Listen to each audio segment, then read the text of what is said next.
biyu, uku, mabuɗin alheri.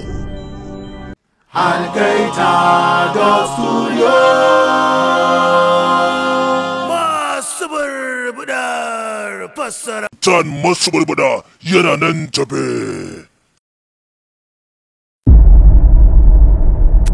Sabin film za ku je kalla a wannan satin. Na farko shine a faifaya wato wasu mutane ne wanda ya kasance irin matasan nan sai mai gidansa ya ba su kwangila zuwa Pakistan ya ce musu kamar haka, bari ku ji muryar Sultan.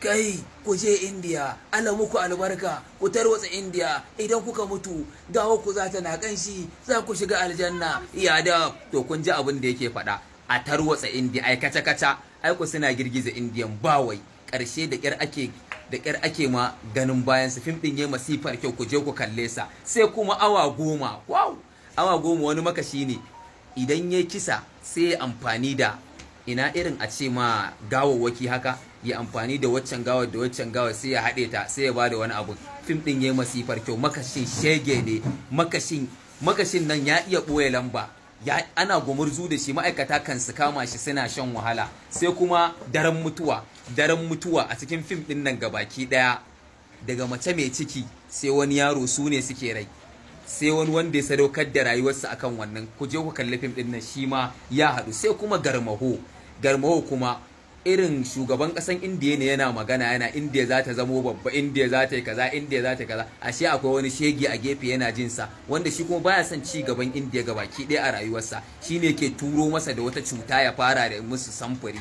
akan president din yake saukar da cutar, sannan kowa ya kawo. Fim din yayi masifar kyau shi ma. Sai kuma guguwar sauyi love story ne wanda wata yarinya take soyayya da wani bawan Allah, sai kuma ya kasance sun fara soyayyan nan, sai karshe ya kasance yana da irin fusata, kowa rigima yake da shi. Fim din yayi masifar kyau, story yayi kyau, karshe ma ina tunanin yana rasa rayuwarsa. Sai kuma fina-finan da zan gaya muku guda biyu wanda wancan satin ban ba ku su ba sakamakon ban gansu ba. Zakin yaƙi sabon fim ne ko a India, Zakin yaƙi sabon fim ne na Suri, a fusace fita.